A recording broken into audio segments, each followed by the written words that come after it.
Habatus Renungan Harian Anak. Selamat pagi adik-adik semua dimanapun kalian berada. Salam Habatus, hidupku bagi Kristus. Adik-adik, yuk kita akan kembali bersama-sama membaca dari sebagian firman Tuhan dari kitab Yeskiel pasal 15 ayat 1-8. Tapi sebelumnya mari kita berdoa, kita memohon pimpinan Tuhan. Yuk adik-adik kita berdoa.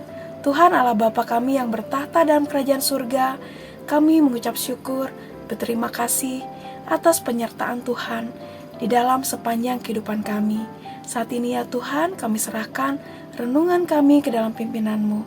Biar Tuhan saja yang menolong kami, memberikan kami pengertian, dan memampukan kami melakukan perintah Tuhan dengan taat dan setia. Hanya di dalam nama Tuhan Yesus, kami mengucap syukur dan berdoa. Amin.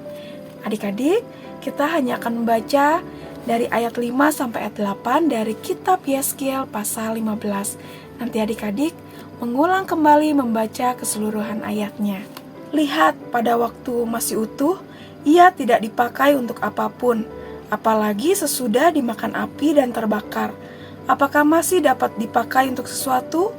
Oleh sebab itu, beginilah firman Tuhan Allah, seperti kayu pokok anggur di antara kayu-kayu di hutan, yang kulemparkan ke dalam api untuk dibakar, begitulah aku lakukan terhadap penduduk Yerusalem.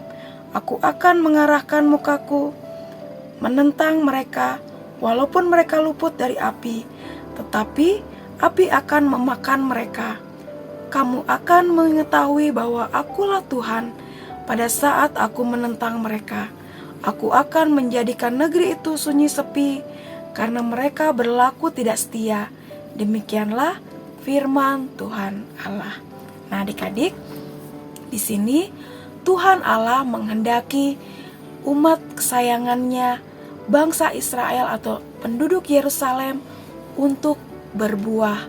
Mereka digambarkan seperti pohon anggur, tetapi nyatanya apa yang Tuhan Allah rindukan terhadap umat pilihannya, bangsa Israel, menjadi ranting-ranting yang kering, sehingga digambarkan ranting-ranting tersebut dibuang dan dibakar, tidak ada gunanya lagi.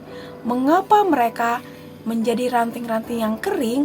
Karena mereka semua berubah setia, mereka melakukan hal-hal yang tidak berkenan di hati Tuhan, bahkan mereka meninggalkan Tuhan Allah. Nah adik-adik, di dalam kehidupan kita sehari-hari, mungkin yang di rumah memiliki tanaman, orang tua kalian yang merawat tanaman tersebut tentunya akan memisahkan ranting-ranting yang kering dari ranting-ranting yang masih segar. Karena ranting-ranting yang kering atau daun-daun yang kering tidak ada gunanya, sehingga akan dibuang dan dibakar. Demikianlah gambaran dari bangsa Israel. Nah adik-adik, kalau ranting-ranting ingin berbuah, tetap harus tinggal di dalam pokok anggur tersebut.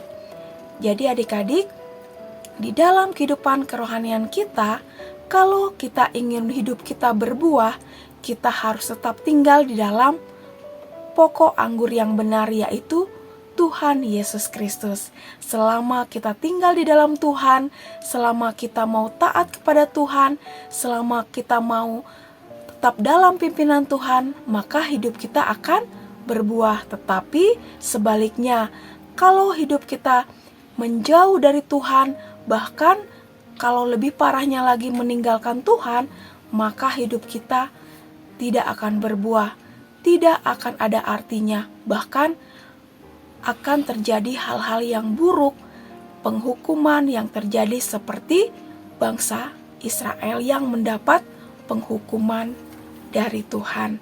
Nah adik-adik, jadi jelas ya, kunci dari berbuah adalah kita tetap tinggal di dalam pokok anggur yang benar, yaitu Tuhan Yesus Kristus.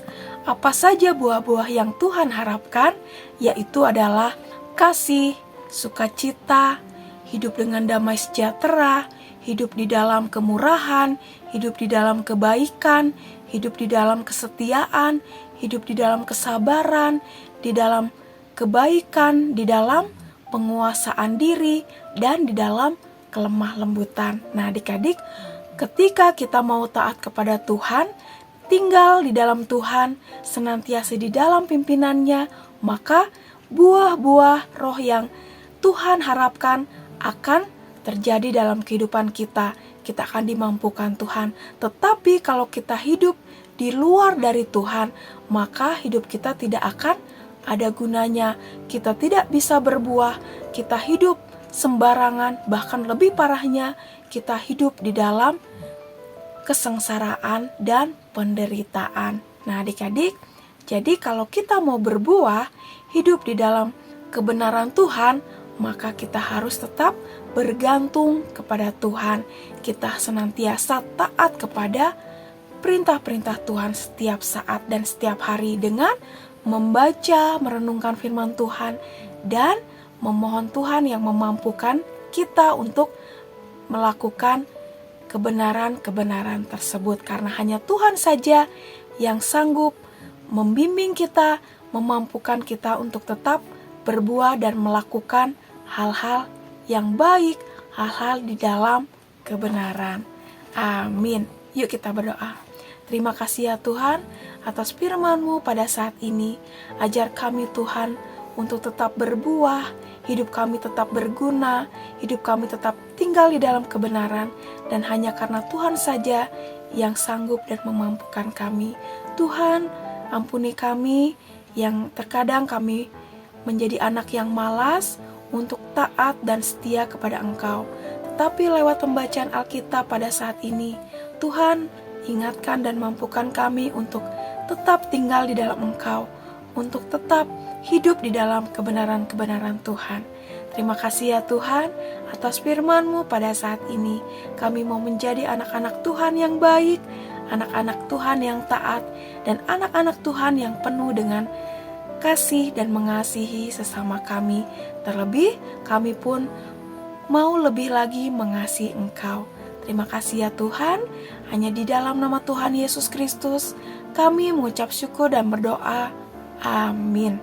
Sampai jumpa adik-adik di renungan Habatus selanjutnya. Tuhan Yesus memberkati. Habatus